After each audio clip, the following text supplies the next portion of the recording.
La fuerza de creer. Wayne W. Dyer. Parte 2. Pensamiento. No somos seres humanos que gozamos de una experiencia espiritual. Somos seres espirituales que gozamos de una experiencia humana. El pensamiento es mucho más que algo que usted hace. En realidad, es lo que usted y el resto de nosotros somos. El pensamiento constituye todo nuestro ser, a excepción de esa parte que es forma, el paquete que va y viene con nuestras mentes. Procure considerar el pensamiento como algo que no solamente existe en su interior, sino también en el mundo exterior. Esta tarea puede resultarle difícil porque está habituado a creer que sus pensamientos son un mecanismo interno que rige esa parte que es la forma. Pruebe a considerar el pensamiento como un universal en el que ha nacido. Es algo que usted hace y también algo que usted es. Cuando lo comprenda no tendrá dificultad alguna en contemplar todo pensamiento como algo que sin duda forma parte de usted. Esta es una pequeña lección sobre lo que es el pensamiento. Su deseo de mejorar su vida es en realidad su pensamiento sobre mejorar su vida. Su voluntad de vivir es en verdad su pensamiento de vivir. Sus actitudes ante la vida son en resumidas cuentas sus pensamientos sobre la vida. Todo su pasado hasta el presente no es más que pensamiento. Todo su futuro a partir de este momento no es otra cosa que pensamiento. Sus relaciones con la gente de su vida no son sino pensamiento. Su determinación por conseguir el éxito no responde más que a su pensamiento. La idea del éxito es realmente el pensamiento del éxito. Puesto que usted no puede colocarse detrás de los ojos de una persona y pretender sentir lo que hace, se queda usted a un paso del proceso mental de esa persona y la experimenta a través del pensamiento.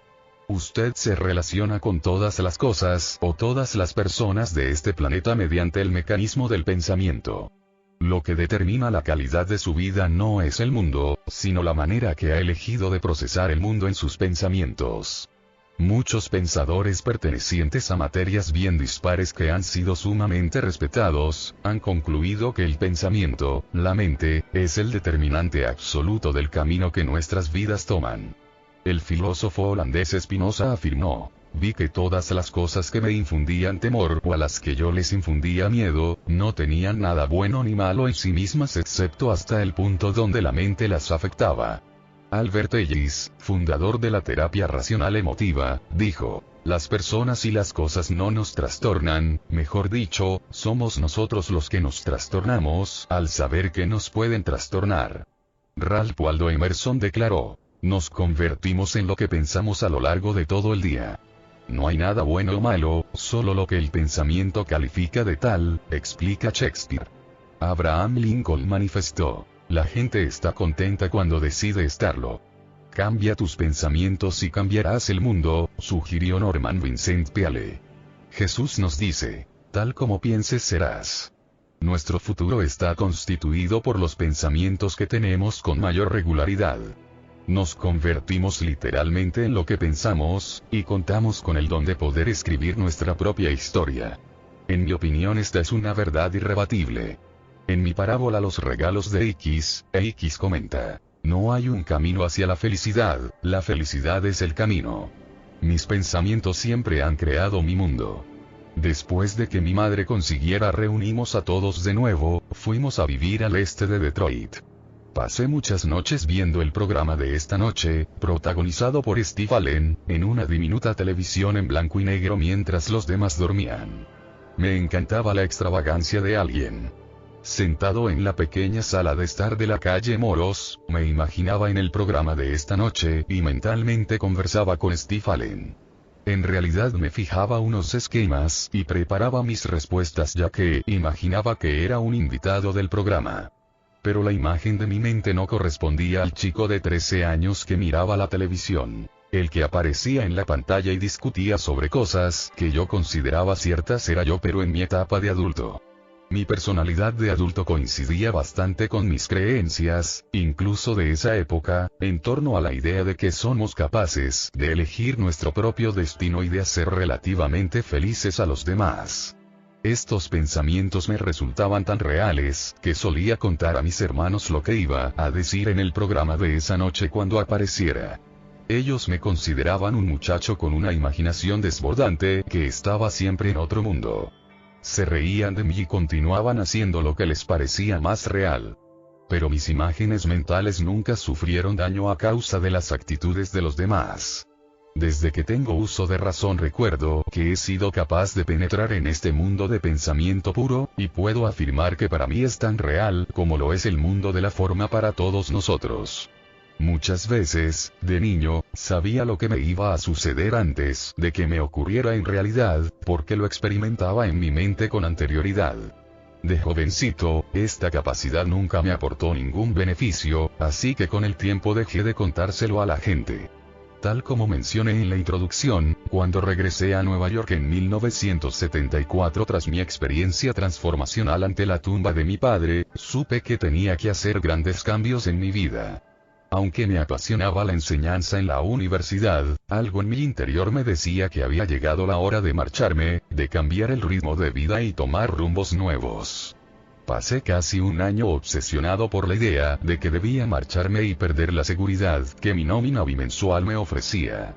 A través del ojo de mi mente contemplaba imágenes maravillosas. Me veía en los Estados Unidos hablando con todo el mundo sobre las ideas que acababa de exponer en tus zonas erróneas. Intuía que el libro iba a tener un gran éxito. Así pues, un día anuncié a mi clase superior de doctorado que en breve abandonaría la universidad y que a partir de entonces seguiría mi camino solo. Tras esto, sufrí una fuerte conmoción. A esas alturas, el tema de mi posible dimisión solo daba para diálogos dentro de mi familia, pero lo cierto es que yo ya lo había hecho público y definitivo. Seguramente mi forma estaba siguiendo la fuerza invisible de mi mundo interior. A la mañana siguiente, en mi mente se reflejaba una imagen muy nítida de lo que quería ser. Me veía solo en mi aventura, sin ninguna garantía, y sin embargo más relajado que nunca. Sabía que había llegado el momento, y que al cabo de unas pocas horas me relevarían del cargo y seguiría por mi cuenta y riesgo, sin poder contar con la seguridad de una nómina. Cuando llegué a la universidad fui directo al despacho de la decana. Ni mi esposa ni mi familia sabían que aquel era el día elegido. La visión que había tenido aquella mañana fue la que me decidió. Todo el proceso de mi entrada en el despacho de la decana era mental. Todos mis pensamientos. Todas las visiones que yo era el único en conocer. Todas las imágenes de mí mismo que ya no podía borrar. Ni yo mismo podía creerlo. Y allí estaba, esperando para anunciarle a la decana mi dimisión a escasas semanas del final del semestre. Nuestra conversación fue breve.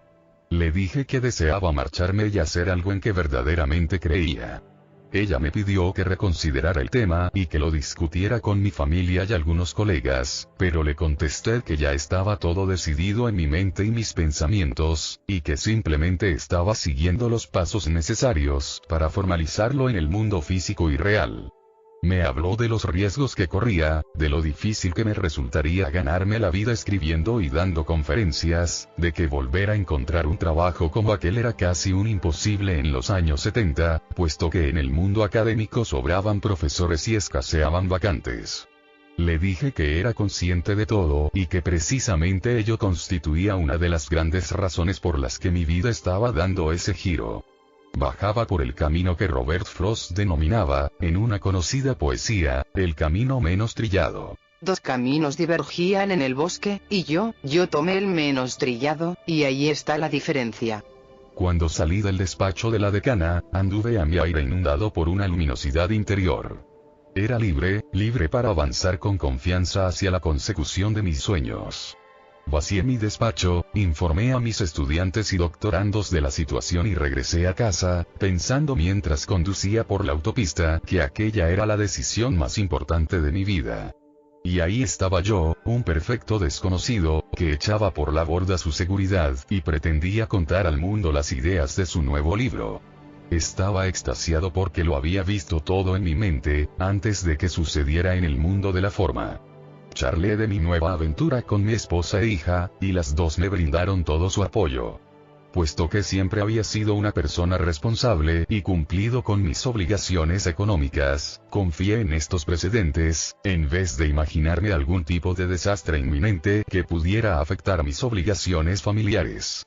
Haría uso de nuestros ahorros. Pediría un préstamo si hacía falta. Y reduciríamos nuestros gastos, en caso necesario. Mi familia estuvo totalmente de acuerdo conmigo. El dinero no iba a representar impedimento alguno para mi felicidad. Parecía como si ellos supiesen que aquel era un fin que yo debía perseguir, y como suele ocurrir cuando la familia quiere lo mejor para uno, no solamente me animaron, sino que además me hicieron saber que presentían que todo saldría bien. Todos estaban deseando aceptar el reto, sabedores de la dicha que nos retribuiría el esfuerzo. Cada obstáculo que se anteponía en mi camino se convertía en una nueva oportunidad.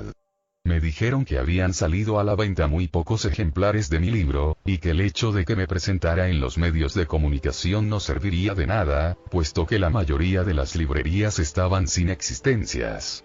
Así pues, pensé que lo mejor que podía hacer era comprar yo mismo un gran número de ejemplares y llevarlos directamente al público. En un principio, actué literalmente como mi propio distribuidor. Dejé mis libros depositados en algunas librerías a lo largo y ancho de los Estados Unidos en 1976, y tuve la gran suerte de que algunas personas maravillosas entraron en mi vida en el momento preciso. Una de ellas, Donna Gould, se volvió una admiradora tan fervorosa tras la lectura de mi libro, que empleó parte de su tiempo en conseguirme pedidos por todo el país. Donna sabía que yo costeaba la mayoría de mis gastos, y contribuyó con muchísimas horas de su tiempo y toneladas de energía para ayudarme. Mi editor me apoyó un poco más al comprobar los resultados de mi proyecto. Al cabo de poco tiempo me encontré viajando de ciudad en ciudad, haciendo acto de presencia en coloquios radiofónicos y respondiendo entrevistas en periódicos locales. Primero recorrí la costa este, luego el medio oeste, y por último me embarqué en un largo viaje por todo el país en compañía de mi esposa e hija, corriendo con todos mis gastos, durmiendo en moteles baratos y, lo que es más importante, disfrutando al máximo de cada minuto de aquella nueva aventura. Pocas veces pensaba en el dinero. Había publicado 3 exitosos libros de texto, además de muchos artículos para profesionales, pero ninguno me reportó ningún beneficio económico. Por consiguiente, no tenía motivación para desear hacer fortuna. Sencillamente, estaba haciendo lo que quería sin tener que dar cuentas a nadie. Puesto que yo mismo me financiaba el viaje y la adquisición de los libros, controlaba todo el desarrollo de esta promoción. Con el paso de los meses, mi programa de entrevistas se amplió hasta llegar a 15 diarias. Las librerías de las ciudades que visitaba empezaron a hacer nuevos pedidos al editor. En un principio, únicamente había sido capaz de conseguirlos en las pequeñas ciudades, pero ahora sucedía que los medios de comunicación de las grandes ciudades requerían mi presencia en sus programas. Un experto en publicidad y publicaciones me había explicado que el único modo de poder llegar a todas las gentes de los Estados Unidos en los años 70 era a través de la televisión, pero que esa opción me estaba vedada puesto que no disfrutaba de renombre a nivel nacional. Añadió que ya podía darme por satisfecho si vendía unos miles de libros en la zona de Nueva York, le sacaba un par de ediciones al texto y conseguía que recibiera alguna atención para su posterior promoción en la universidad. Esta opinión era compartida por muchos que también conocían el negocio editorial al dedillo. Parecían desconocer la gran verdad que encerraba la frase de Víctor Hugo: nada es más poderoso que una idea a la que le ha llegado su hora. ¿Qué es una idea sino un pensamiento? Los expertos tenían sus propias ideas y actuaban guiados por ellas. Yo también tenía mi idea. Estaba de acuerdo en que la manera más sencilla de hablar con toda la gente en los Estados Unidos era a través de la televisión, pero también creía que no era la única. Podía llegar a la gente de mi país si estaba dispuesto a invertir tiempo, gastar energías y correr los riesgos que suponía mi proyecto. Yo estaba dispuesto y también muy deseoso de hacerlo. Interpretaría cada obstáculo que se me cruzase en mi camino como una nueva oportunidad de comprobar si era capaz de salvarlo. Y me fue muy bien. Al mismo tiempo que permitía que ciertas cosas sucedieran a través de mis pensamientos, consentía en que otras ocurrieran sin tener que enfrentarme con nada ni con nadie, solamente haciéndolo todo con amor y buen humor. Todo me resultaba muy divertido. Los días, las entrevistas, las nuevas ciudades, los nuevos amigos. Todo me parecía muy emocionante. Los meses se convirtieron en años, y mi familia y yo seguíamos en marcha. De alguna manera, mi situación financiera se había estabilizado. Un día, estando en la emisora de radio CMOX de St. Louis, recibí una llamada de Arthur Pine, mi amigo y agente literario, diciéndome que a la mañana siguiente mi obra aparecería en el puesto número 8 de la lista de libros más vendidos del New York Times. Acababa de lograr algo que todo el mundo había calificado de imposible. Sin contar con ninguna aparición en radio o televisión a nivel nacional, había sido capaz de llegar a las gentes de mi país y conseguir que compraran el suficiente número de ejemplares para colocarme en la lista de los superventas. Sentí emoción y respeto a la vez. Pero ese era únicamente el comienzo de la manifestación de mis imágenes y pensamientos. Había llegado a plasmar en la forma aquello que tantas veces había pensado y, lo que era más significativo, me estaba acercando a la posibilidad de que mi meta se encontrara conmigo mismo. Había comenzado a desechar la negatividad y la crítica que tanto habían interferido en el fluir de mi proceso anterior. También se produjeron otros cambios. Comencé a hacer más ejercicio cada día. Primero despacio, pero siempre con regularidad. En agosto de 1976, conseguí recorrer 1,5 kilómetros sin efectuar ningún descanso. Al final, como se suele decir, no podía con mi alma, por el cansancio, pero mi satisfacción interior era algo indescriptible. Al día siguiente volví a intentarlo. Y al otro. Al cabo de una semana era capaz de hacer ese recorrido sin ningún problema. 2 meses más tarde logré correr 12 kilómetros, lo cual sentó un precedente y marcó un hito, que he mantenido día a día desde el 7 de octubre de 1976. Presté más atención a mis costumbres alimenticias, y descarté ciertas comidas que hoy se consideran pobres a nivel nutritivo. Cuanto más libre era, es decir, cuanto menos negatividad y crítica destructiva poseía, más me ocupaba de tratar a mi yo físico de modo más saludable. Cuando permití que mi objetivo diera conmigo mismo, comencé a sentirme más feliz y en mayor armonía con mi otro yo. Al final fue como si me hubiera olvidado de quién era y hubiera sintonizado con mi profundo sentido de misión y objetivo. Así es como funciona el proceso de iluminación interior. Se pasa por una serie de fases que primero se concentran en uno mismo y de forma consciente se intenta mejorar hasta que la agitación interior desaparece. Cuando eso ocurre, usted se encuentra mucho más resuelto y decidido a compartir con los demás. Cuando usted alcance un auténtico sentido interior de amor y armonía, eso es justamente lo que debe ofrecer. Cuando mi libro empezó a aparecer regularmente en todas las listas de superventas en los Estados Unidos, creció de un modo espectacular la demanda sobre mis apariciones personales en los medios de comunicación. Incluso los programas que antes habían rechazado a mi colaboradora Donna, llamaban para informarse sobre mi disponibilidad.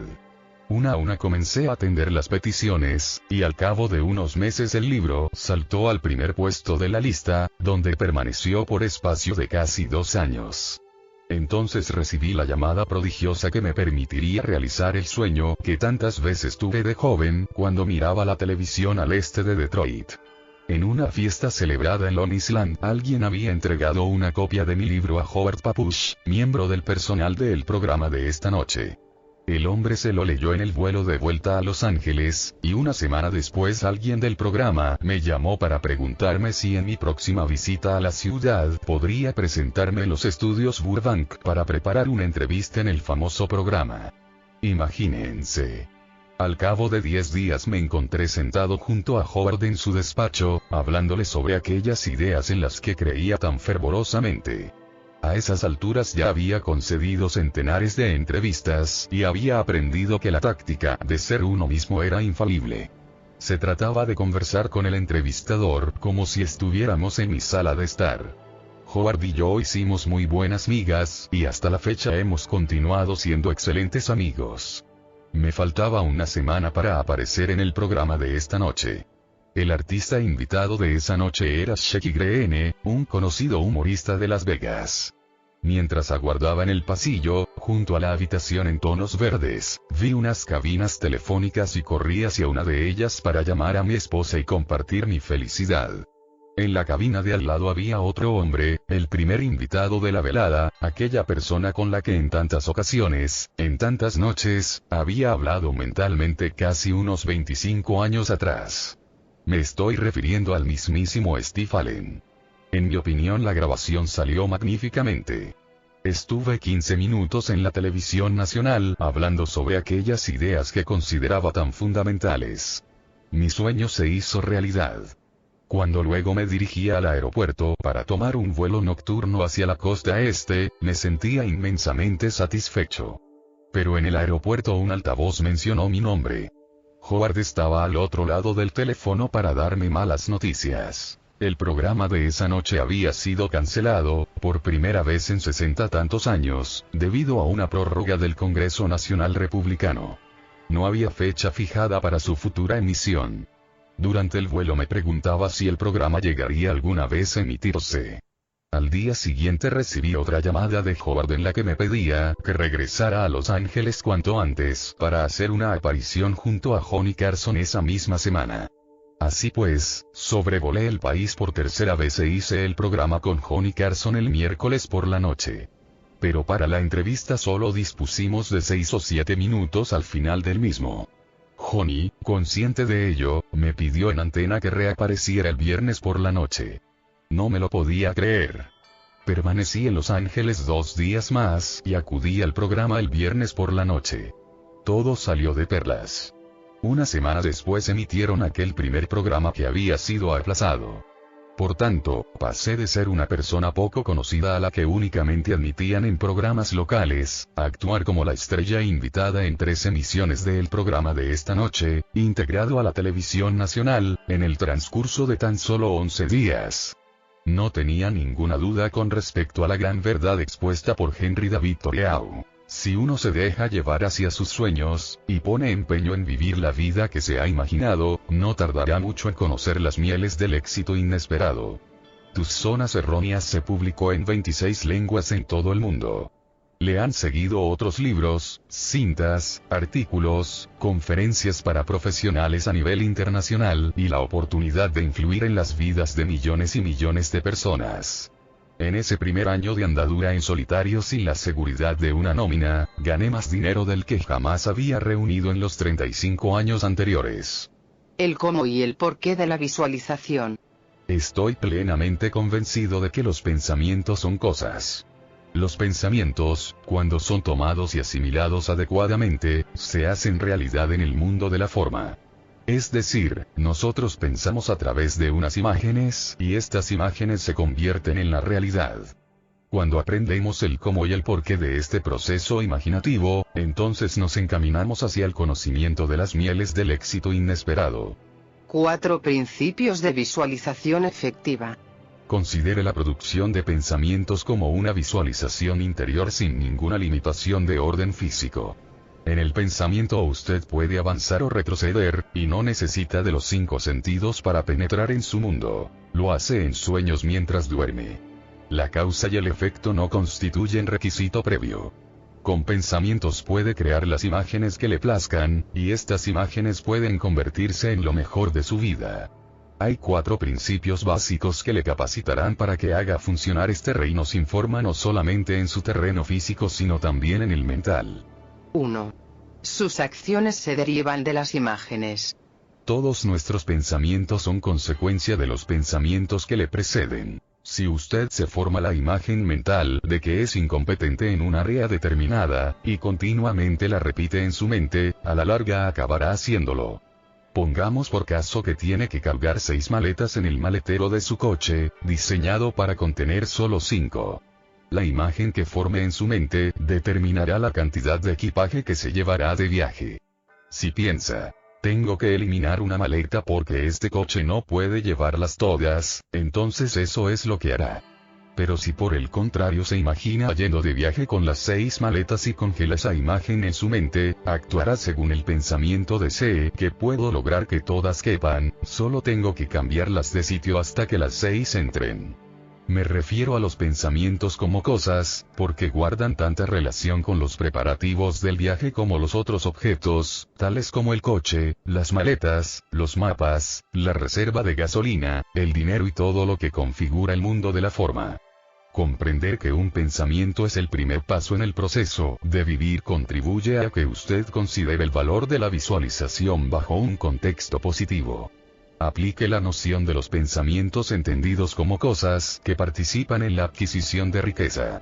Si se imagina nadando en la abundancia, si mantiene esta imagen fija en su mente a pesar de las barreras con las que choca, y si percibe que la riqueza le aguarda, entonces usted actuará impulsado por esta imagen. Permitirá que ella se convierta en la imagen primordial de su mundo mental. Efectuará 15 llamadas al día en vez de las 3 o 4 que solía hacer. Se encontrará ahorrando algún dinero de su sueldo y, de este modo, empezará a pagarse a usted mismo, primer paso en la adquisición de riqueza. Se le ocurrirán pensamientos relacionados con la riqueza y se rodeará de personas que le animarán en la consecución de sus proyectos. Asistirá a clases sobre temas trascendentales que darán color a la misión que esta vida le ha encomendado. Siempre se hallará en un estado de mejora continua. Buscará el conocimiento y la experiencia de quienes, perteneciendo al mismo campo, han conocido el éxito. Leerá biografías de personas de origen humilde que llegaron a triunfar. Toda su vida girará en torno a una cosa muy simple, un pensamiento, la imagen de usted nadando en la abundancia. Vale la pena que también examinemos la otra cara de esta imagen. Si se imagina sumido en la pobreza, actuará día a día según esta perspectiva. Se rodeará de personas a las que no les sobra el dinero, leerá sobre empresas que han fracasado, se negará a probar cosas nuevas o a creer en la superación personal porque la única idea que cuenta para usted es que es pobre. Su comportamiento siempre surgirá de esta visión. Pensará que los triunfadores han nacido con buena estrella o simplemente les ha sonreído la fortuna. Cada vez que se dé la circunstancia que pueda favorecerle económicamente, creerá que no surtirá efecto en su caso. De hecho, todo lo que usted hace responde a la imagen que se ha forjado en su mente antes de traducirla en acción. Imagínese incapaz de permanecer ante un público, y seguro que no lo logrará. Sencillamente se apartará de esa experiencia, alegando ser una persona muy tímida. Las personas tímidas creen serlo en su mente, y se comportan según esa imagen mientras no consiguen superarla con una nueva imagen mental. Dejando a un lado las circunstancias de su vida, cabe decir que usted es el guionista, el director y el productor de sus imágenes mentales. Siempre se moverá de acuerdo con ellas. Sus circunstancias no determinarán el tipo de vida que usted llevará, revelarán la clase de imágenes que ha ido seleccionando hasta ese momento. Usted actúa sobre imágenes de su aspecto físico, su régimen alimenticio, su estado económico, la calidad de sus relaciones y todos aquellos aspectos que requieren su intervención. Su mente almacena todas las imágenes que usted elige, y día a día lleva a cabo la labor que esos pensamientos le imponen. Usted no puede tener un sentimiento sin antes haber concebido un pensamiento. Su comportamiento se basa en los sentimientos, que a su vez están basados en sus pensamientos. Por tanto, de lo que se trata aquí es de modificar esas cosas de nuestra conciencia a las que denominamos pensamientos, y no de alterar nuestro modo de hacerlas realidad. Una vez sus pensamientos reflejen lo que usted verdaderamente quiere hacer, el comportamiento y las emociones correspondientes afluirán espontáneamente. Créalo y lo verá. 2. Dígase a sí mismo que todo lo que visualiza ya está aquí. Recuerde lo que Einstein nos enseñó sobre el tiempo. El tiempo no existe en el mundo lineal. Es una creación del hombre motivada en su visión limitada y su necesidad de compartimentarlo todo. No existe cosa semejante a lo que llamamos tiempo. Deje que estas palabras vayan calando hondo en usted y ábrase a la posibilidad de creer que son ciertas. Ahora, en un universo en el que el tiempo no existe, usted puede encontrarse con cualquier cosa que desee. ¿Dónde, si no? Lo que hemos dado en llamar pensamiento se halla en el mundo físico. No está en otro sistema solar u otro universo. Está aquí. Pero lo que usted no debe hacer es visualizar algo y esperar cómodamente a que se materialice. Debe comprender que la oportunidad de hacer que el pensamiento se convierta en realidad física ya está aquí, en esta página, completamente a su disposición. Su trabajo como visualizador consiste en aprender a llevar el mundo abstracto del pensamiento al mundo físico de la forma. Supongamos que usted se imagina vendiendo 5 millones de aparatos que ha inventado. Usted podría decirse a sí mismo, ¿cómo puedo percibir esta imagen si todavía no los he fabricado? La respuesta es muy sencilla. Se debe a que todo lo que usted visualiza ya está aquí. Pero ¿quién querrá comprar un chisme de esos? ¿Dónde están esos 5 millones de personas? ¿En otro planeta? ¿En otro sistema solar? Por supuesto que no. Están aquí. Naturalmente, deben seguirse algunos pasos para llevarlo a la forma. Primero aprender a fabricar, a distribuir y promocionar su producto. Los pasos siguientes ya están en su pensamiento. Todo lo que tiene que hacer es conectar sus pensamientos con los de aquellos futuros compradores, y verá cómo lo que imaginó comienza a tomar forma en el mundo físico. Supongamos ahora que usted se imagina corriendo una maratón de 40 kilómetros. ¿Dónde ocurrirá esto? Aquí mismo. No en otra realidad, sino aquí mismo y ahora. Cuando los hermanos Wright visualizaron un avión volando, esa realidad ya estaba aquí. No tuvimos que inventarnos una nueva realidad para la posibilidad de volar en aparatos. Necesitábamos conectar nuestros pensamientos a la realidad que ya estaba allí. Una vez esos pensamientos sintonizaron con la posibilidad de volar, aquello se convirtió en nuestra realidad. La persona saludable que usted se imagina que es, se halla a su lado, aunque todavía rodeada de sus pensamientos previos referentes a la falta de salud. Llegar a comprender que todo lo que usted es capaz de imaginar ya se encuentra aquí le ayudará a responsabilizarse del resto de su vida. Cada cosa es energía. Nada es sólido.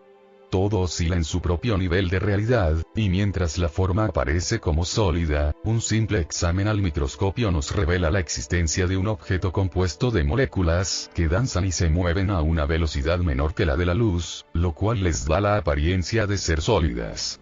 La energía es la sustancia del universo, y los pensamientos son parte de esa sustancia. En consecuencia, cuando usted piensa en algo que le gustaría que le sucediera, recuerde que la clave consiste en sintonizar las dos frecuencias para que todo se convierta en realidad. No olvide que si es capaz de concebir una idea en cuanto a imagen de algo que desearía que fuese verdad, ese algo ya está aquí. Y cuando empiece a dudarlo, no deje de preguntarse, ¿en qué otro sitio podría estar si no es aquí, en nuestro sistema de la realidad? El pensamiento que tuve cuando era niño sobre mi aparición en el programa de esta noche, por inverosímil que nos parezca, ya estaba aquí. Si el tiempo no existe, entonces 1953 y 1976 son una misma cosa. Si usted está convencido de que las imágenes ya se encuentran aquí solo por el hecho de que puede pensar en ellas, entonces dejará de seguir a la espera y pondrá manos a la obra para proyectarlas tanto en su mundo físico como en su realidad interior. La pregunta ¿en qué otro lugar pueden estar? Puede serle de gran utilidad cuando comience a dudar de que sus imágenes sean las más idóneas para convertirlas en su realidad. 3. Esté dispuesto a hacerlo. Olvídese de la palabra determinación. Olvídese de la perseverancia. Olvídese de su trayectoria personal y de aquello que le impulsa a seguir adelante. Estos conceptos no le servirán para comprender el proceso de visualización y acoplarlo a su vida. A menudo oigo decir, lo intenté con todas mis fuerzas. Traté de hacerlo pero no funcionó. He seguido fiel a mis creencias a lo largo de estos meses, pero todavía no ha surtido efecto. La palabra clave que falta en estas afirmaciones es disposición. A fin de que una imagen se haga realidad en el mundo de la forma, usted debe estar dispuesto a hacer todo lo que haga falta para que ello suceda. Este es el aspecto más importante en la visualización y la imaginación. Recuerde que todo aquello que su mente es capaz de imaginar ya está aquí, esperando a que usted conecte con ello. Lo único que le queda por añadir es su disposición para hacerlo. Cuando abandoné la universidad en pos de mis sueños estaba dispuesto a todo. Si ello significaba mudarme a otra zona del país, no me importaba. Si se trataba de pedir dinero prestado, lo haría. Si tenía que alejarme de mi familia por algún tiempo, no había inconveniente, porque los míos me apoyaban. Si ello me representaba tener que trabajar unas 18 horas diarias durante algunos años, lo haría de muy buena gana. Cuando doy conferencias sobre el tema de la imaginación positiva y la visualización creativa, siempre alguien del público comenta: he perseguido mi sueño una y otra vez pero siempre sin éxito. ¿Por qué? Suelo responderle con otra pregunta: ¿y qué no estaba dispuesto a hacer? La contestación acostumbra ser: nunca arrancaría a mi familia de nuestro hogar para mudarme a otras ciudades solo por lograr mi sueño.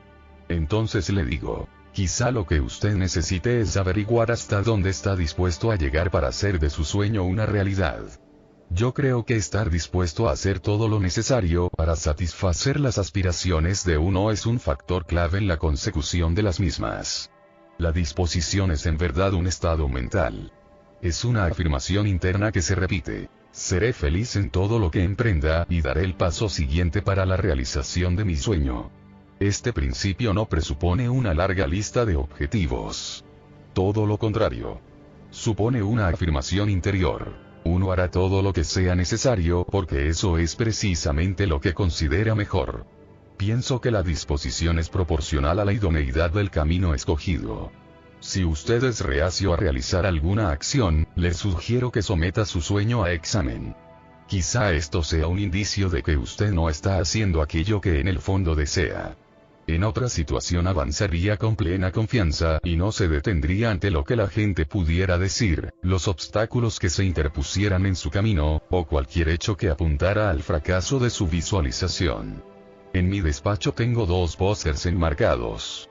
Uno es una fotografía de Albert Einstein, con las siguientes palabras: los grandes espíritus siempre se han tropezado con mentes mediocres. El otro solo está formado por las palabras: estoy muy agradecido a quienes dijeron que no. Gracias a ellos lo logré. ¡Qué grandes pensamientos! Directamente relacionado con este tercer principio de visualización, se encuentra la noción de apertura. Cuando usted está dispuesto a hacer todo lo imprescindible para dar forma a sus imágenes y sus pensamientos, usted se abre a todas las posibilidades que tiene como ser humano. Pensará que nada es demasiado absurdo para ser intentado. En su conciencia no tendrán cabida los impedimentos ni el desaliento. Estará abierto a todo. Y además, no debe olvidar que cuando usted se abre a la abundancia comienza a adquirir nuevas formas. En muchas ocasiones algunos expertos me habían comentado que mis esfuerzos por hablar al mundo en tus zonas erróneas no hallarían eco, pero mi corazón se resistía a aceptarlo al tiempo que mi voluntad se fortalecía y mi mente razonaba que esas opiniones podían ser ciertas para quienes las habían emitido. Disfrutaba de cada paso en mi camino, sin pensar que mis esfuerzos constituían un tortuoso carril por el que tenía que conducir para llegar a un área de servicio. Cada vez que superaba un obstáculo, se convertía en una fiesta interior. Y llegué a darme cuenta de que el área de servicio que me proponía alcanzar era una mera ilusión, puesto que el futuro no existe. Solo contamos con la unidad de explotación, por así decirlo, que es nuestra vida, lo que ahora existe. Cuando esté verdaderamente dispuesto a hacer todo lo necesario para lograr su objetivo, a pesar de los obstáculos que se interpongan en su camino, su apertura le conducirá a un estado de armonía interna que le impedirá rendirse. Estar dispuesto no significa tener que sufrir, o tener que hacerlo todo. Con frecuencia la misma disposición ya resulta suficiente. 4.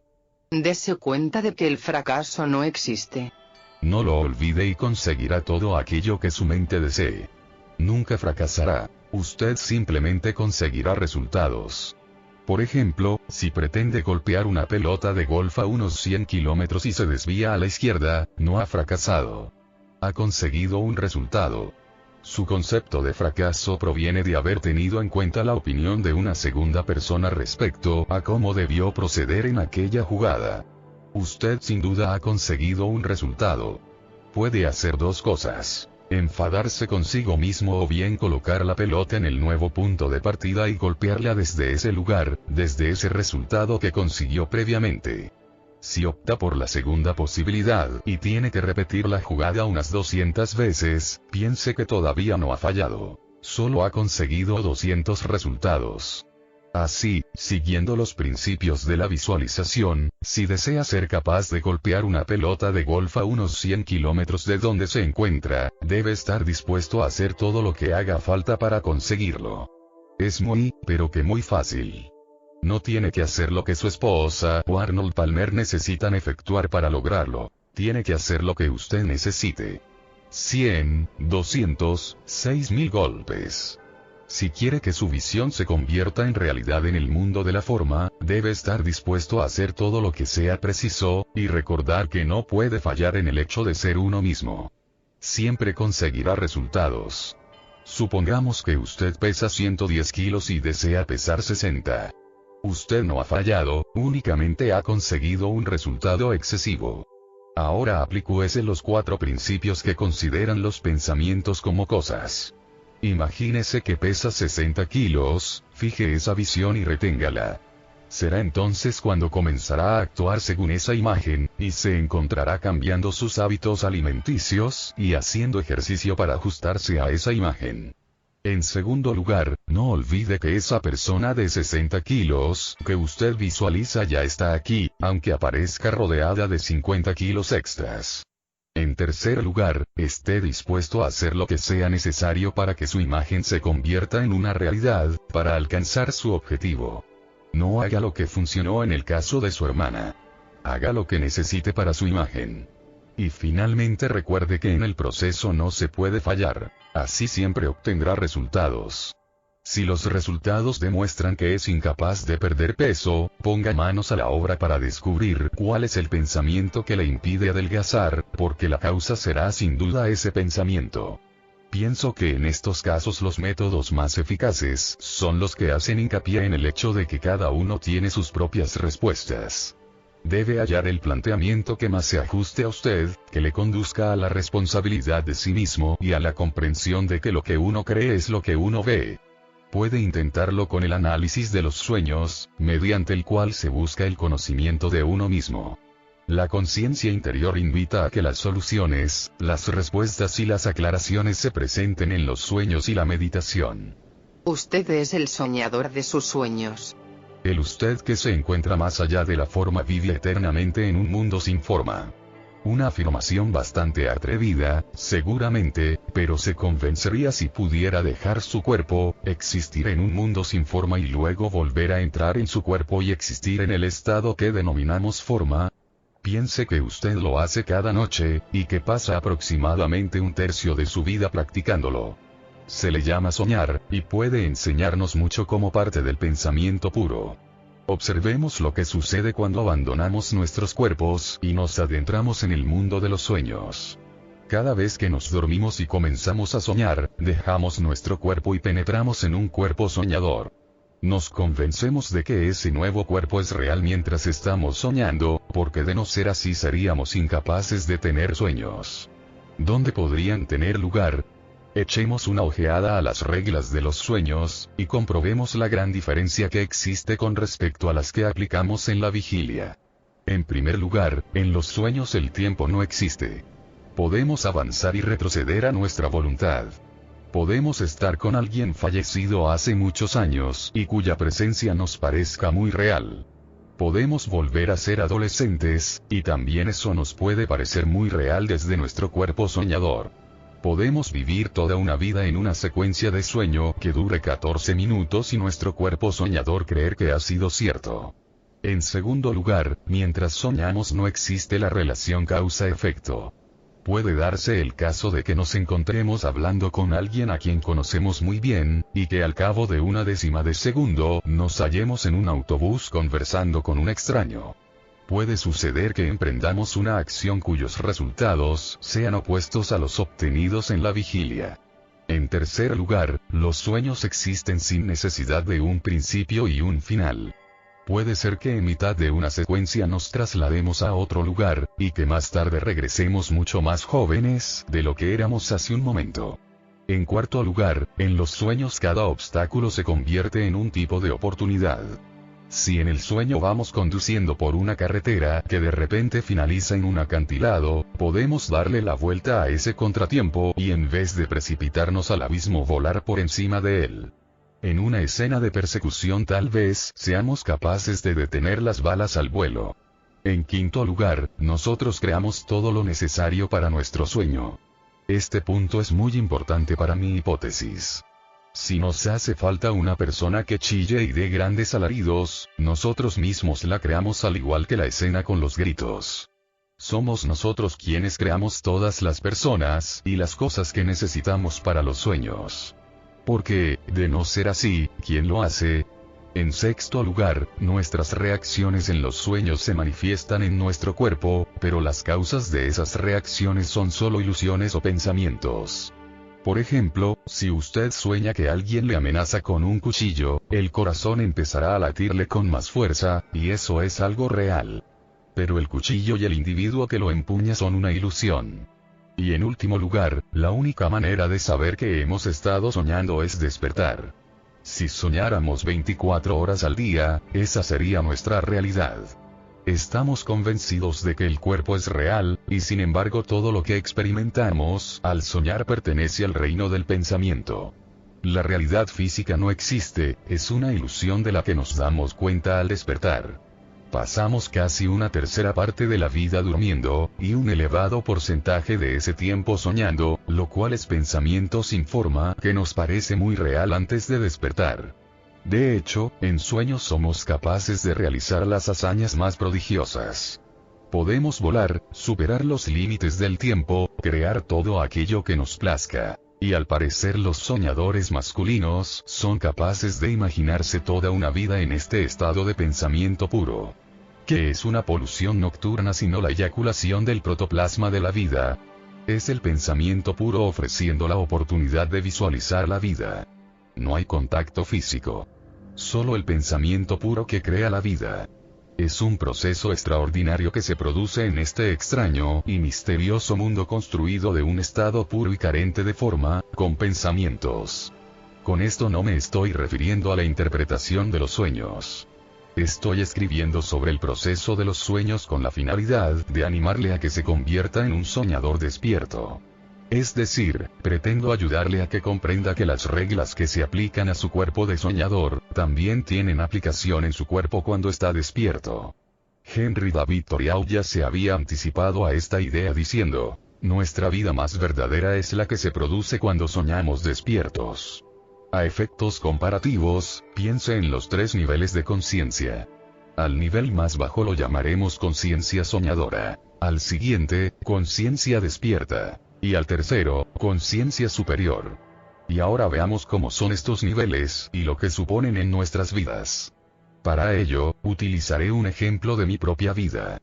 De jovencito soñaba a menudo con recoger nieve con una pala, y a veces hablaba en voz alta sobre ello, despertando así a uno de mis hermanos. Este llegó a descubrir que si me hablaba muy flojito durante mi sueño, podía conseguir que yo le entregara mi pala imaginaria, y de este modo divertirse a mi costa hasta que sus carcajadas me despertaban. Pero en tanto simulaba ser parte de mi sueño, yo cooperaba desde mi nivel de conciencia soñadora con su nivel de conciencia despierta. Este caso creo que ilustra perfectamente nuestra capacidad de comunicación entre nuestra conciencia soñadora y nuestra conciencia despierta. ¿Qué pasaría si alguien perteneciente a una dimensión superior a la nuestra deseara unirse a nosotros y hablarnos?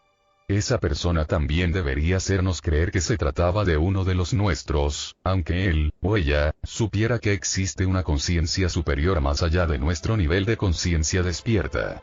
Si ese ser tuviera carisma y resultase convincente, muchos lo escucharían y captarían parte del potencial de la conciencia superior que desconoce la conciencia despierta. Así es, creo, el proceso que han seguido los grandes maestros espirituales, para enseñarnos las dimensiones que nos esperan en el mundo que está más allá de la forma. ¿Cuál sería un buen disfraz? ¿Qué opinan de un carpintero que nos ofrece una vaga noción de lo que podemos disponer, y que nos va diciendo mientras produce un milagro tras otro? Aquel que crea en mí y en mis obras, sabrá hacerlas, e incluso mejores que estas. ¿Y qué les parecería un profesor, un escritor o un empleado de gasolinera? Sí, ahí fuera existen forjadores de milagros capaces de conducirnos a la frontera de nuestra conciencia despierta para que desde allí podamos vislumbrar algo más. Los grandes maestros espirituales que han vivido y viven entre nosotros han superado las reglas de la forma que consideramos únicas. Mientras estamos en nuestros cuerpos de soñadores, experimentando esa parte de nuestras vidas, nos adentramos en el mundo del pensamiento puro, podemos gozar de experiencias trascendentes a nuestro antojo. En este estado desprovisto de forma, no necesitamos emplear ninguno de nuestros sentidos. No necesitamos tocar, sentir ni oler nada para saber que es real. El pensamiento es real. Al convertirse en un soñador despierto, usted entra en el nivel de conciencia superior situado más allá de la conciencia despierta, es decir, penetra en el nivel que los maestros espirituales nos han señalado a través de sus enseñanzas y ejemplos sobre los seres humanos. Pero para conseguirlo, usted debe desafiar al sistema de creencias y pensamientos que conforma su realidad. Para llegar a ser un soñador despierto debe aprender a morir mientras esté vivo. Comencemos examinando el proceso de la muerte. Creo firmemente que 1, no podemos matar el pensamiento, y que 2, toda forma está en transición. Por consiguiente cabe decir que la muerte será muy parecida a la conciencia soñadora antes descrita. Nosotros, nuestros pensamientos, abandonamos el cuerpo cuando entramos en el sueño, y entonces nosotros, los pensamientos que somos, volvemos a penetrar en el cuerpo de la conciencia despierta.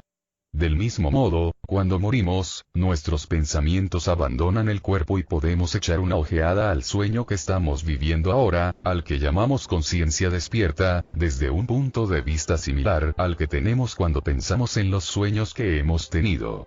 Esta idea tiene especial relevancia. Si aprendemos a interiorizarla, nos puede librar del temor a la muerte. La razón que nos dificulta aceptar que esta conciencia despierta es un sueño radica en que todas las cosas nos parecen reales. Pero volvamos a nuestra conciencia de soñador. La misma explicación puede aplicarse aquí. Mientras nos encontramos en el cuerpo soñador creemos que es real, pero en cuanto despertamos se convierte en una ilusión. Todo lo que experimentamos en la conciencia despierta también lo consideramos real. Morir mientras estamos vivos es la única oportunidad de salimos de ese envoltorio en el que nos albergamos temporalmente. Una parábola muy antigua, transmitida de generación en generación por los grandes maestros espirituales de la India, servirá para ilustrar este punto. Un viajante procedente de la India fue a África para adquirir algunos productos y animales de la zona, y mientras estaba en la selva pudo contemplar miles de hermosas cotorras multicolores.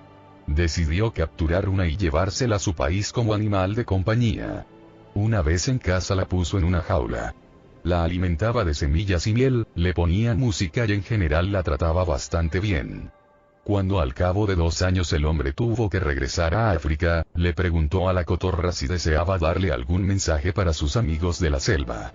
El ave le dijo a su dueño que les contara que era muy feliz en su jaula, que disfrutaba de cada instante allí, y que les enviaba todo su amor. Cuando el viajante regresó a África, transmitió el mensaje a las otras cotorras de la selva.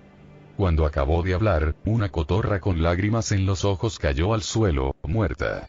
El hombre se alarmó y pensó que aquella cotorra debía de haber sido una buena amiga de la que él tenía en casa, y que aquella había sido la razón de su tristeza y muerte. Cuando el viajante volvió a la India, le contó a la cotorra lo sucedido. Esta se desplomó sobre el suelo de la jaula. El hombre estaba aturdido, pero pensó que su animal de compañía también había muerto de desesperación al enterarse de la muerte de su amiga de la selva. El comerciante abrió la jaula y echó el ave al contenedor que había junto a su casa. Acto seguido, la cotorra voló hacia la rama de un árbol. El hombre le dijo: ¿con que no estás muerta, eh? ¿Por qué lo has hecho? La cotorra respondió: porque el ave de la selva me envió un mensaje muy importante. ¿Qué mensaje?, le preguntó el comerciante con impaciencia. Me dijo que si quería escaparme de su jaula, tenía que morir estando viva.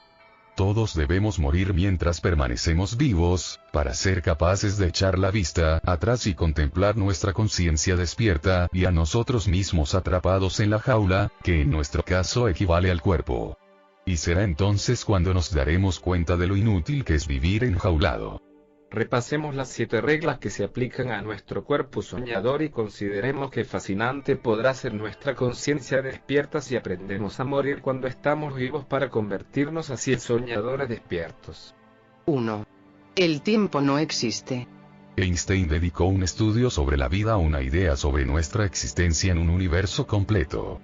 Si el tiempo no existe, excepto a la conveniencia del hombre, entonces resulta que 8 horas y 80 años son una misma cosa. Un sueño de 8 horas y uno de 80 son idénticos y la única forma de saber que estamos soñando se produce al despertarnos. En un sueño, podemos ser bebés, niños o adolescentes. Podemos casarnos, tener hijos, hacer una carrera, ir a la bancarrota, ser abuelos, mudarnos a una residencia de ancianos, y convertirnos en viejecitos adorables. Todo ello en unos minutos. En el sueño todo parece muy real y somos capaces de reducir lo que vemos a una breve secuencia de lo que llamamos tiempo. También cuando estamos despiertos, en el nivel de conciencia despierta, es posible que reconozcamos que el tiempo es una ilusión y que nos redefinamos incluyendo nuestras naturalezas sin edad ni forma. 2. No hay causa y efecto. En el cuerpo soñador vamos y venimos con plena libertad sin estar restringidos por las leyes de la causalidad. En el pensamiento ocurre exactamente lo mismo. Podemos tener una idea sin ninguna relación con otra que hayamos podido concebir en un proceso de pensamiento superior. Podemos tener un sueño que a la vez forme parte de otro sueño, que también pertenezca a otro sueño. En la conciencia despierta también tenemos posibilidad de reconocer que no necesitamos estar restringidos por las reglas que determinan la forma. La ley física de la gravedad no puede aplicarse al pensamiento. De hecho, más allá de la atmósfera ni siquiera nuestro cuerpo se ve limitado por las restricciones de la gravedad. Un soñador despierto puede soñar en un pensamiento sin que éste tenga nada que ver con el precedente. Podemos saltar de un pensamiento a otro y aprovechar aquellos que nos resulten útiles. En la conciencia despierta podemos comprender que somos capaces de cambiar la marcha en cualquier momento de nuestra vida. Si usted es médico, pero ello ya no tiene ninguna aplicación en su vida, escogerá nuevos pensamientos y comenzará a convertirlos en su realidad de conciencia despierta. 3. No existe principio ni final.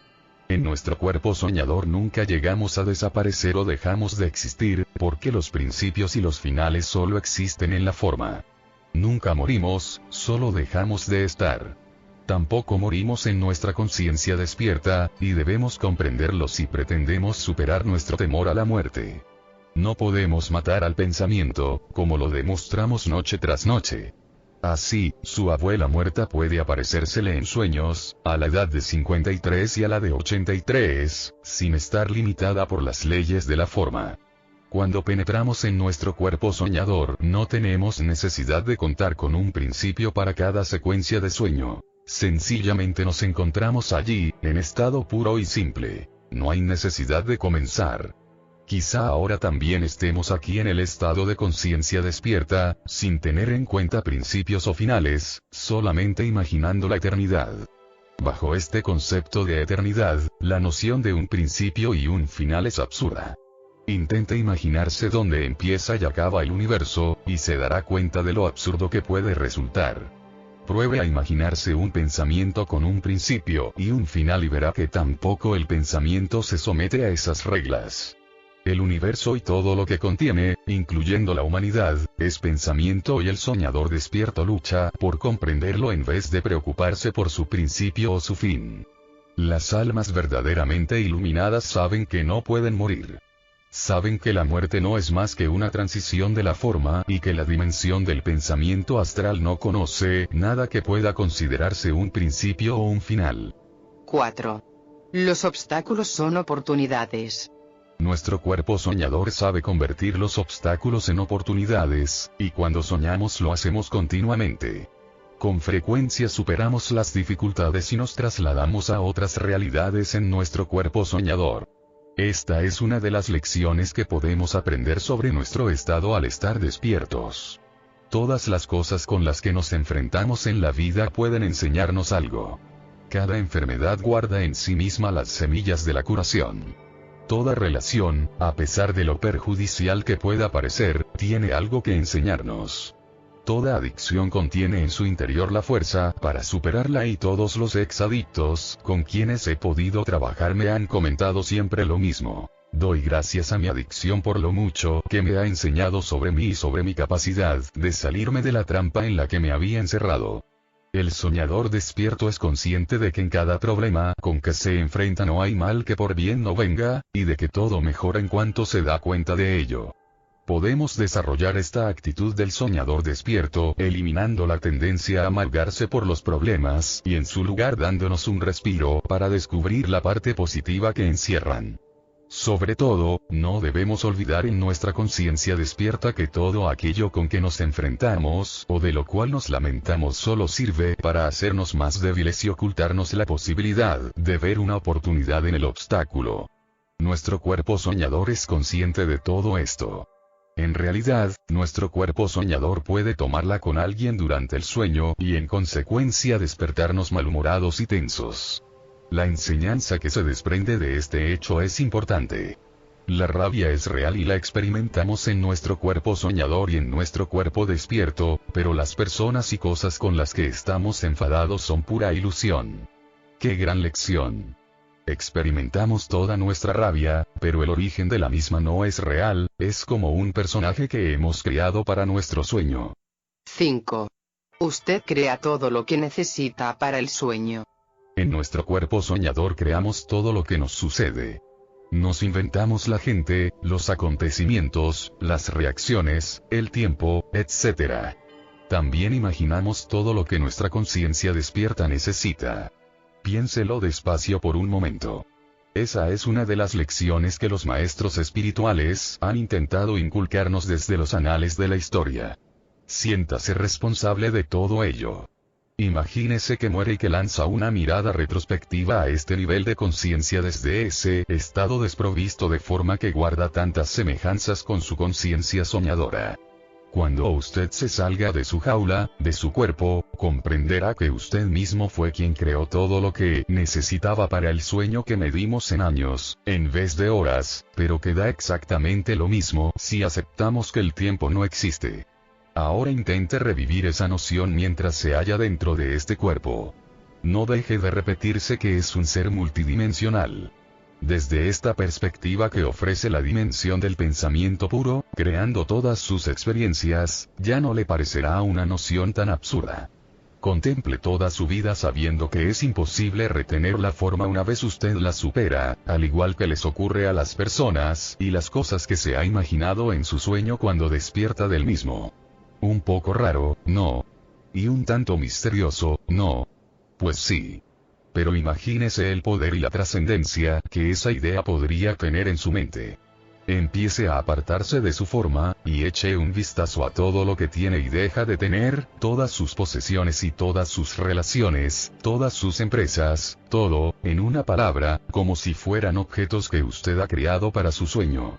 Ahora es el momento de sacar de sus creaciones el máximo partido en beneficio de ese gran sueño que antes nadie ha tenido, o bien de convertirse en un ser decepcionado, atrapado, deprimido, preocupado, y lleno de ansiedad por las cosas que ha creado para su sueño.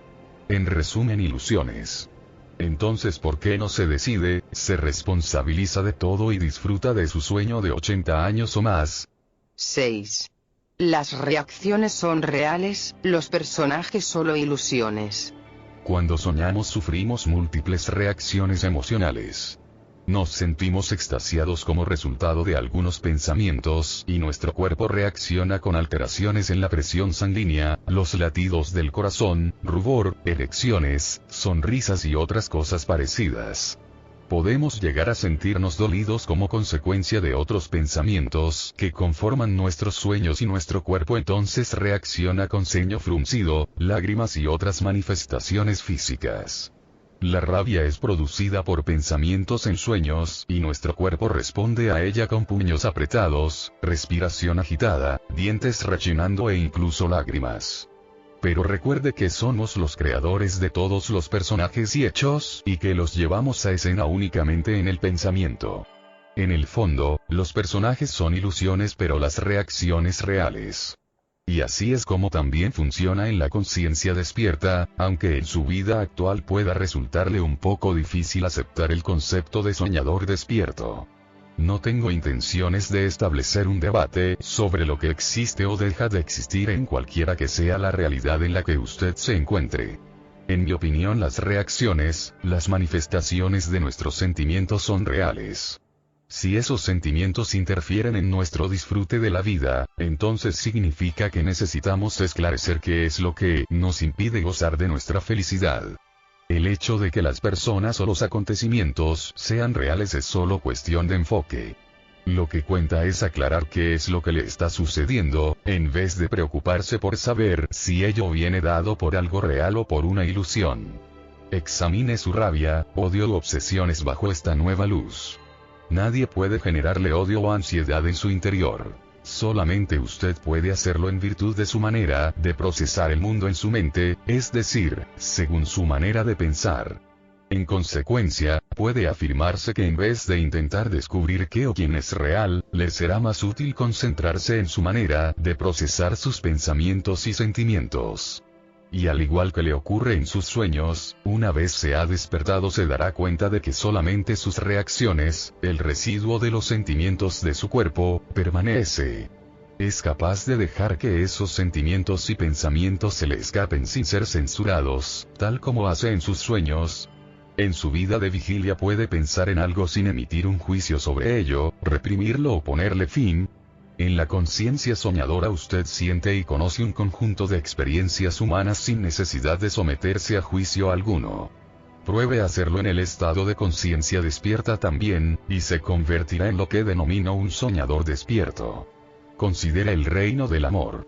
Sus reacciones al amor son reales y usted las experimenta en su cuerpo despierto, pero la única forma de crear esas reacciones es a través de sus pensamientos. Cuanto más se incline por pensamientos afectuosos, positivos y hermosos con respecto a sí mismo y a los demás, más reacciones saludables obtendrá de su cuerpo. Nosotros lo creamos todo, incluyendo las personas que toman parte en nuestra vida. Y lo que tiene todavía un peso mayor es nuestro modo de permitir o anular nuestras reacciones. Esta constituye la verdadera esencia de un soñador despierto, en otras palabras, el no ser crítico en nuestra manera de reaccionar emocionalmente ante todas las personas y hechos que integran nuestra vida. Concéntrese en todo lo que hace, piensa y siente. Si usted aprende a morir estando vivo, será capaz de echar una mirada retrospectiva a aquellos elementos externos y darse cuenta de que son solo pura ilusión y de que sus reacciones internas son, por el contrario, una realidad. De hecho, esas reacciones representan lo que usted es, sus pensamientos puros y simples. 7. La única manera de saber que está soñando es despertarse. Si soñáramos 24 horas al día, esa sería toda nuestra realidad. Solo sabemos que soñamos cuando nos despertamos. Y lo mismo le ocurre al nivel de conciencia que denominamos estado de vigilia. Una vez despertamos, es decir, una vez examinamos los principios que rigen la dimensión del estado desprovisto de forma y el pensamiento, somos capaces de considerar todas nuestras actividades bajo el mismo prisma desde el que observamos nuestra conciencia soñadora. Desde esta perspectiva del despertar, resulta bastante estúpido estar unido a ciertas cosas que únicamente podemos experimentar en sueños. No me cabe la menor duda de que esa es la razón por la cual mi vecino tenía colgado en su lavandería un letrero que decía: tras la iluminación, la colada. No debemos permitir que las acciones de los otros controlen nuestros pensamientos cuando contamos con la capacidad de procesar mentalmente nuestro mundo y las personas que nos plazca. Las personas despiertas saben en lo más hondo de su corazón que son mucho más que un cuerpo y que han creado todo lo que necesitan para su sueño. Al contemplar con mirada retrospectiva nuestros sueños, nos damos cuenta de lo infructuoso que es preocuparse por el contenido de un sueño que hemos creado, y también de lo inútil que resulta hacer lo mismo por lo que hemos generado estando despiertos. La clave para comprender que somos pensamiento y que el pensamiento da lugar a todo se encuentra en este inmediato despertar, y en el uso de nuestra nueva perspectiva para hacer de nuestra vida una experiencia de tanta gloria, armonía y amor como sea posible. Esto no excluye el examen de los contenidos de nuestros sueños y de las circunstancias de la vida cotidiana, en favor de un mayor conocimiento de sí mismo y una mejor comprensión, aunque este no sea el tema central de este libro. Ahora sugiero que volvamos a considerar los 7 principios que definen al soñador despierto, y que usted los aplique a su propia vida. Utilice este nuevo conocimiento para sacar el máximo partido de su conciencia despierta, y líbrese también de su temor a la muerte. Emplee todo el potencial de su propia muerte como experiencia relacionada con el despertar y comience a vivir esa gran vida que nunca antes se habría atrevido a soñar. ¿Por qué nos resistimos? Nos hemos acostumbrado a pensar en nosotros mismos como si fuéramos un cuerpo físico en vez de una energía interior. Nos miramos al espejo y creemos que vemos aquello que somos. Vivimos en una cultura que pone especial énfasis en esta idea. Día a día somos bombardeados por mensajes que nos recuerdan que debemos perfumar, afeitar, limpiar, alimentar, relajar y adornar nuestros cuerpos para que podamos gozar de la felicidad, la salud y el éxito. A la mayoría de nosotros se nos ha inculcado esta filosofía desde la infancia, y en consecuencia ahora consideramos que en primer lugar somos un envoltorio cuyo contenido carece de importancia. Es comprensible que nos resistamos a la idea de que también contamos con una significativa parte invisible e indiferente a las demandas del mundo externo.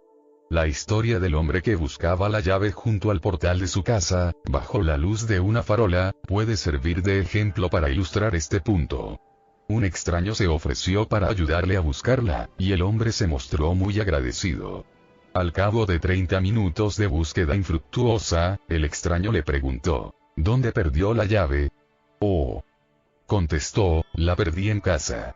Pero entonces, ¿por qué la busca aquí fuera bajo la luz de esta farola? No tengo luz dentro de casa, y por eso precisamente salí aquí fuera, para buscarla donde hay luz.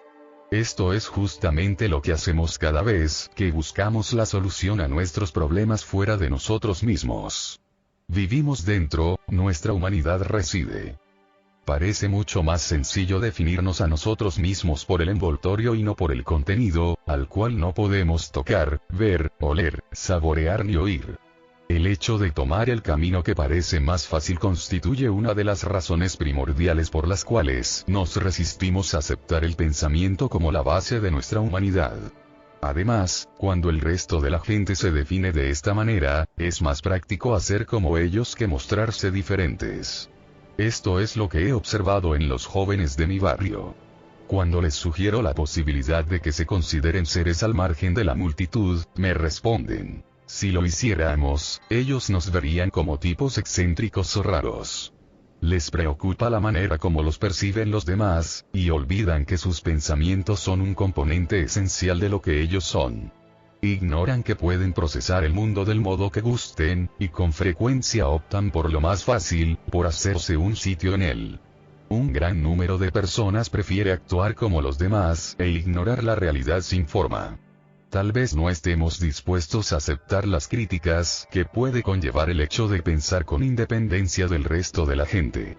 Tal vez nos resistamos a vernos como algo que va más allá de la forma, porque nos sentimos totalmente identificados con el planteamiento convencional de la vida. Para modificarlo, tenemos que redefinirnos y atrevernos a observar el lugar que ocupamos sin ponernos a la defensiva, ni siendo negativos con nuestro propio punto de vista. Y nosotros mismos daremos automáticamente el paso siguiente, si nos aceptamos abiertamente, sin críticas, tal como somos. Cuando nos identificamos con la forma, somos capaces de funciones únicamente en el reino de las cosas, excluyendo todos los pensamientos que puedan resultarnos fastidiosos. Las posesiones se convierten en una manera de demostrar nuestra competencia en la vida, mientras que nuestra naturaleza sin forma queda relegada a una especie de armario cerrado bajo llave. Nos comportamos como si no tuviéramos responsabilidad sobre los sentimientos y los pensamientos de los que nos rodean e insistimos en que les hacemos felices con las cosas que les proporcionamos. Nos justificamos diciendo: trabajo mucho, pago mis deudas, les doy todo lo que quieren. ¿Qué más puedo hacer? Lo que podemos hacer es ser receptivos a sus pensamientos, hablar con ellos sobre sus aspiraciones, darles una palmadita en ese espacio divino que se encuentra detrás de su forma y animarles a que experimenten la vida de esa manera. Nos proponemos acumular, lograr, alcanzar unas metas y adquirir riquezas y posesiones. Identificamos el éxito con un sinnúmero de cosas, sin conocer el significado de la felicidad interior. Luchamos continuamente, sin llegar nunca. Yo creo que somos algo más, que somos inteligencia más allá de nuestra forma, como la rosa es la inteligencia que proporciona la fragancia y el aspecto de la flor. No podemos crear una rosa. Necesitamos la fuerza vital de la forma que denominamos rosa. De igual manera, necesitamos tocar la inteligencia o la fuerza divina que subyace a la forma y que somos nosotros mismos, y la de aquellos con los que estamos relacionados. Tal vez nos resistamos por la falta de familiaridad con este aspecto y porque lo desconocido siempre provoca temor. Pregúntese si esa razón tiene el peso suficiente para que usted permanezca exclusivamente en la forma. En el mundo de la forma, solemos buscar chivos expiatorios para explicar por qué nuestra vida no responde exactamente a lo que esperábamos de ella. Culpamos al mundo por la enfermedad, a la bolsa por las condiciones financieras, al panadero por los kilos que nos sobran, y a nuestros padres por nuestra personalidad. En el mundo del pensamiento, sin embargo, nosotros somos los únicos responsables. Pensamos lo que queremos, somos lo que pensamos.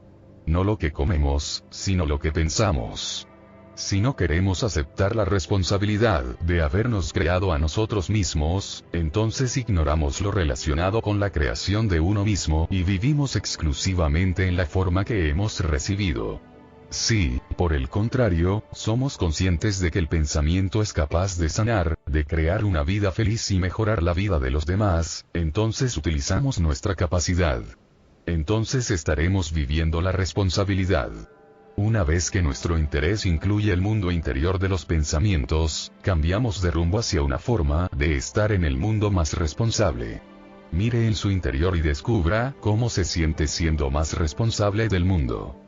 Tal vez disfrute tanto de sus sueños que ni siquiera desee considerar que todavía hay más estando despiertos.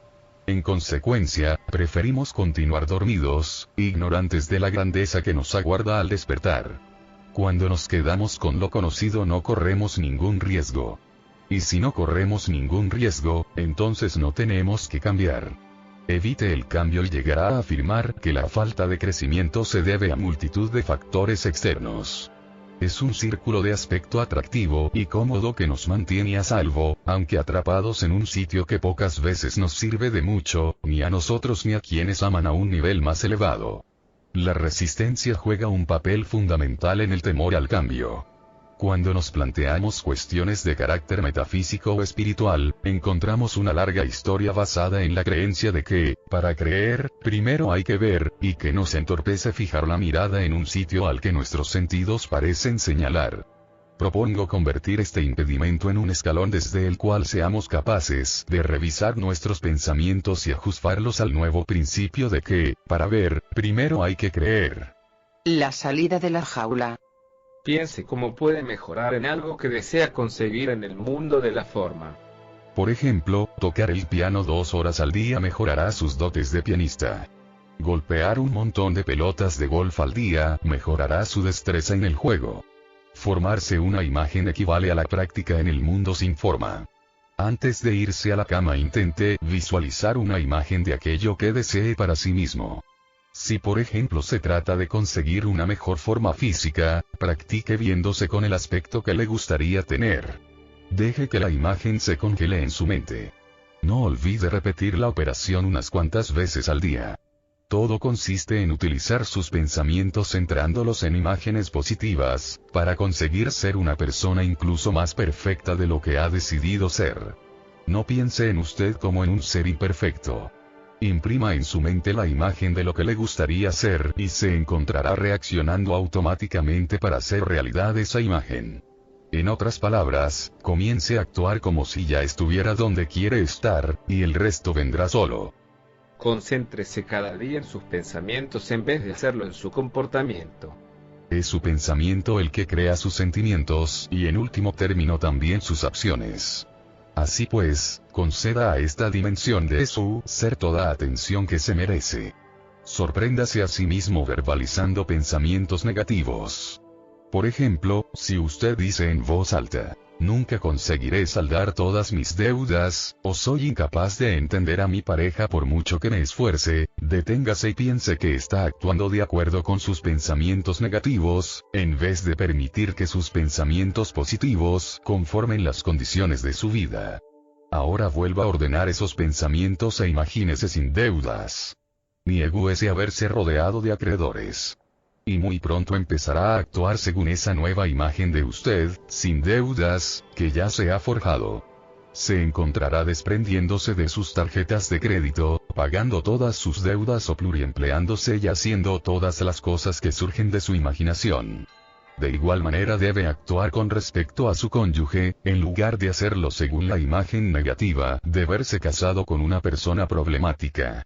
Comience a comportarse como alguien que de una u otra manera resolverá los problemas de su relación. Cree una imagen de sí mismo en una relación llena de amor y armonía, y actuará de esa manera. Si usted no recibe el resultado anhelado de acuerdo con aquella imagen, lo que podríamos llamar retroalimentación, puede empezar a considerar la posibilidad de seguir su camino en solitario, o bien al lado de otra persona que armonice más con usted. Pero esta vez, en lugar de dejar que impere la confusión en su interior, comenzará a actuar según esa nueva imagen de usted que responde a un ser humano en armonía. Si las cosas le salen bien, todo marchará viento en popa y si no es así, por lo menos usted seguirá su camino en paz consigo mismo. En cualquier caso, estará resolviendo el problema de su relación en vez de obsesionarse con la imagen mental de un ser en una situación insostenible. Consiga una situación perfecta en su mente, y actuará movido por el deseo de perfección. La calidad de las relaciones va ligada a sus imágenes y pensamientos. Lo que vemos es plena prueba de lo que creemos. Recuérdese que sus circunstancias no le hacen a usted, puesto que solo revelan su presencia ante los demás.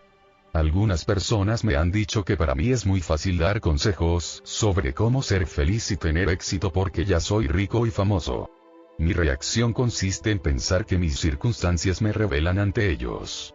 Es decir, yo no doy consejos porque sea rico y famoso. Si los oyes porque yo mismo los he seguido.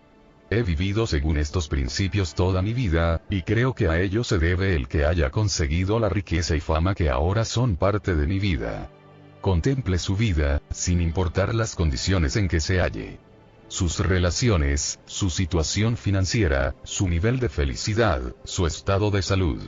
Ahora intente considerar que estas circunstancias le revelan algo sobre usted. Reconozca su relación con dichas circunstancias y considéralas como un reflejo de su modo de pensar y, en consecuencia, de las acciones que se derivan de él.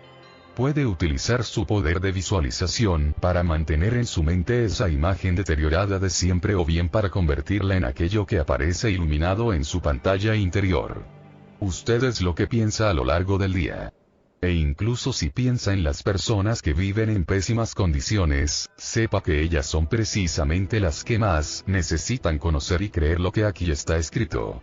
Si de alguna manera pudieran cambiar sus imágenes interiores, tan llenas de desesperación y desesperanza, por una que presentara una visión más positiva, y si persistieran en eliminar toda imagen negativa, comenzarían a convertir esa nueva imagen en una realidad dentro de su reino físico.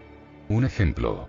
Piense en todas las personas que han escapado de condiciones que parecían inamovibles.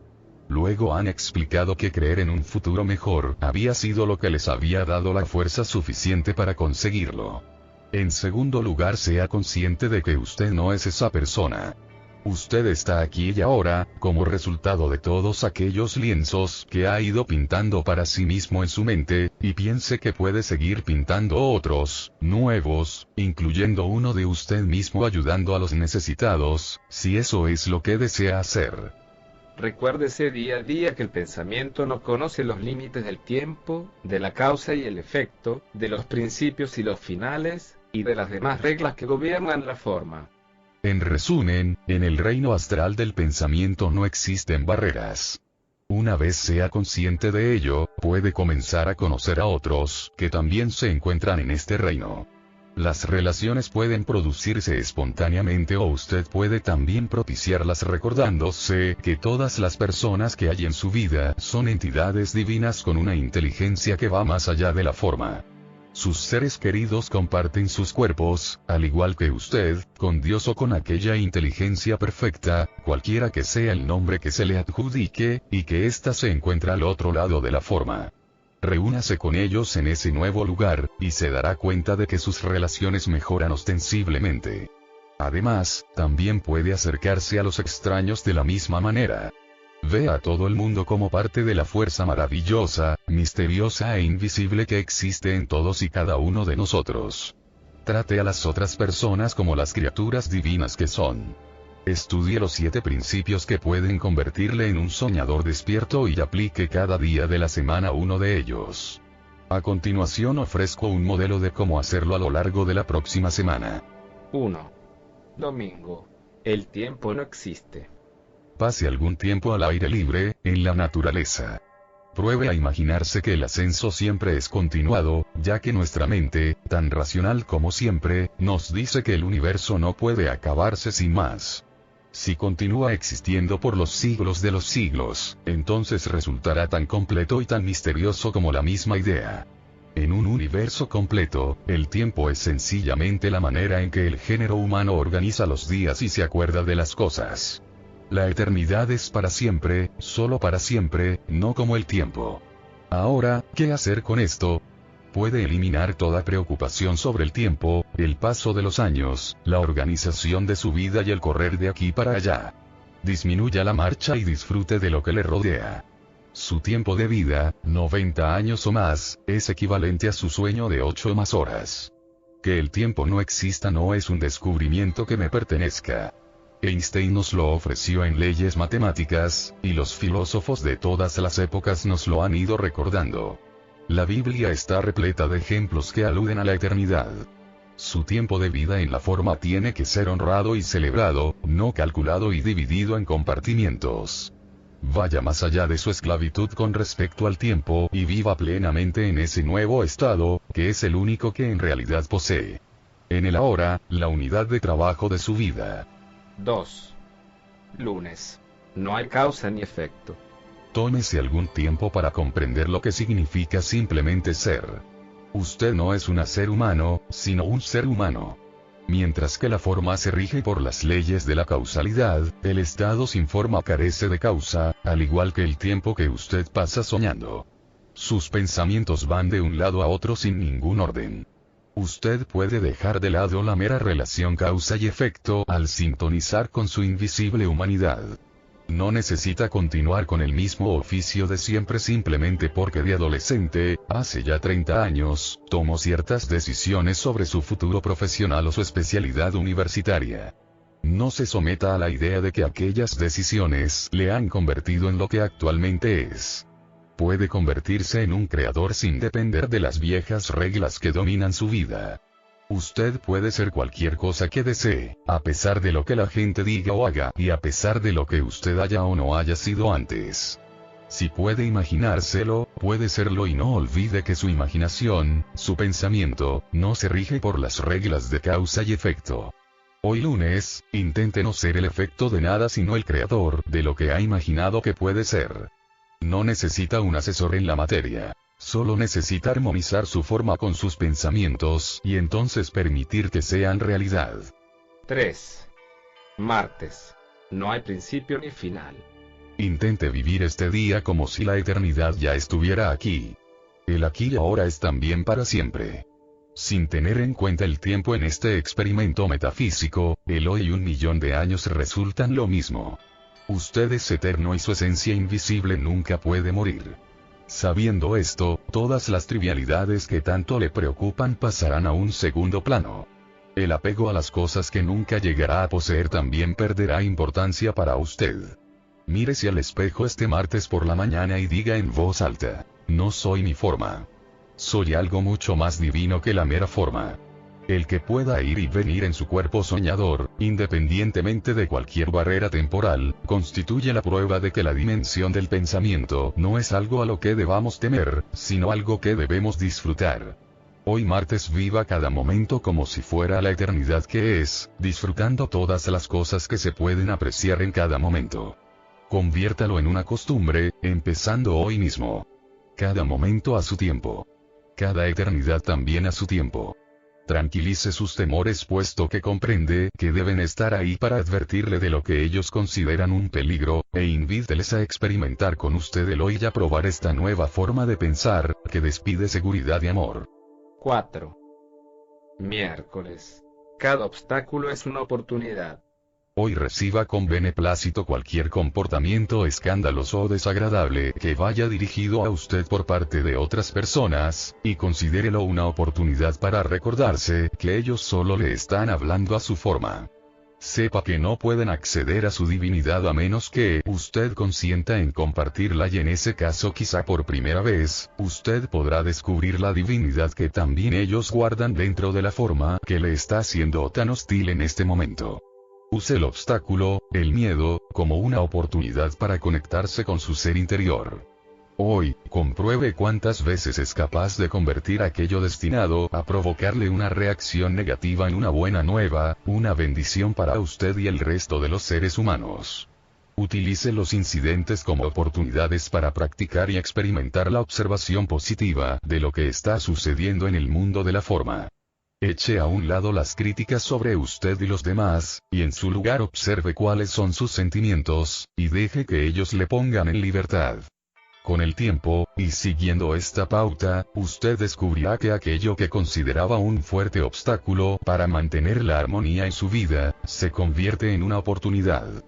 Hoy, miércoles, puede llegar a ser el soñador despierto, haciendo que los obstáculos sean oportunidades para su cuerpo despierto, precisamente lo que hace su cuerpo soñador. 5. Jueves. Usted crea todo lo que necesita para su sueño. Como soñadores despiertos sabemos que al morir nuestra conciencia continúa viviendo en una nueva dimensión, y que todo lo que hemos experimentado en nuestro actual estado de vigilia aparecerá como una ilusión. En consecuencia, se puede afirmar que al igual que sucede en nuestro cuerpo soñador, todo lo necesario para soñar despiertos es creado por nosotros mismos, incluso las personas que nos lo ponen difícil. Están en nuestra vida porque las hemos puesto allí. Tienen importantes lecciones que enseñarnos. Hoy, concéntrese en preguntarse, ¿por qué he creado todo esto en mi vida? Responsabilícese de todo lo que se encuentra en su vida, creyendo firmemente que todo es producto suyo. Dedique este jueves a experimentar esta comprensión de los hechos por sí solo. Responda a todo lo que se presente en su camino como si fuera algo que usted hubiera puesto allí, al igual que todo lo que experimentó en el sueño de anoche, también generado por usted. Todo lo que nos ocurre refleja de alguna manera nuestras creencias interiores. Cuando comprenda realmente que ha creado cada uno de los aspectos de su vida diaria, entonces dejará de contribuir a su falta de armonía o bien aprenderá a descifrar su mensaje.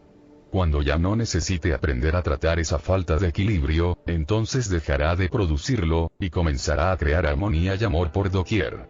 Hoy es su día para atender este asunto de carácter prioritario. 6. Viernes. Las reacciones son reales, los personajes son ilusiones. Hoy es el día para renacer en un sentido transformacional. Observe cómo hace reaccionar a los personajes y desarrolla las acciones que usted mismo ha creado para su vida.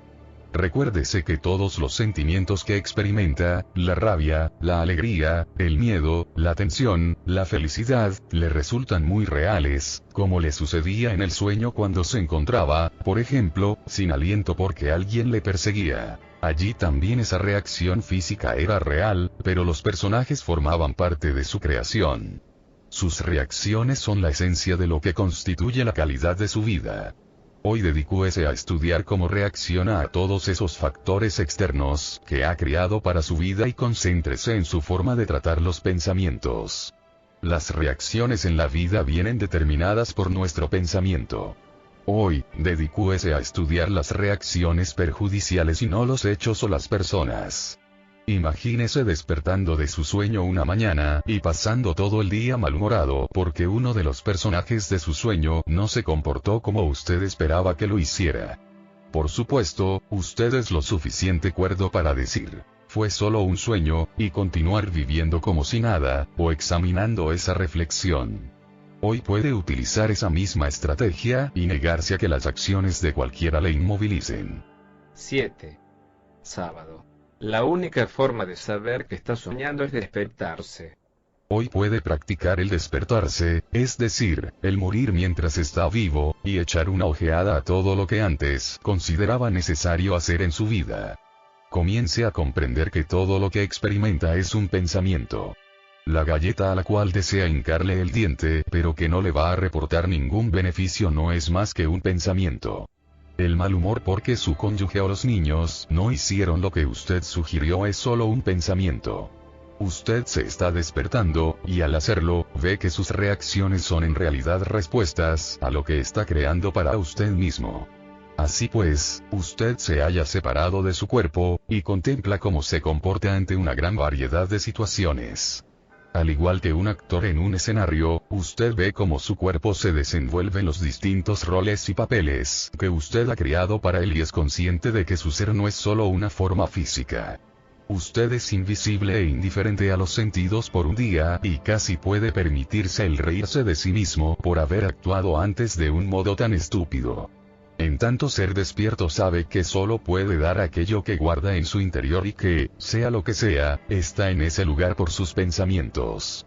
Si usted procede hoy con rabia u odio, no es por culpa de actores externos, sino por algo que posee en su interior.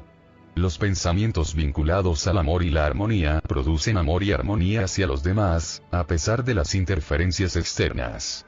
Los pensamientos que albergan odio y falta de armonía producen la rabia y el odio que a veces usted lanza sobre los demás. Ambas reacciones reflejan sus creencias sobre el mundo. En esta vida, en esta dimensión del estado de vigilia, usted no puede ofrecer a los demás aquello que no posee. Fíjese en lo que da a sus semejantes al cabo del día, y comprenda que la única manera de aprender a vivir esta ilusión, consiste en despertarse en otra dimensión, y juzgar todos sus actos desde esta nueva perspectiva.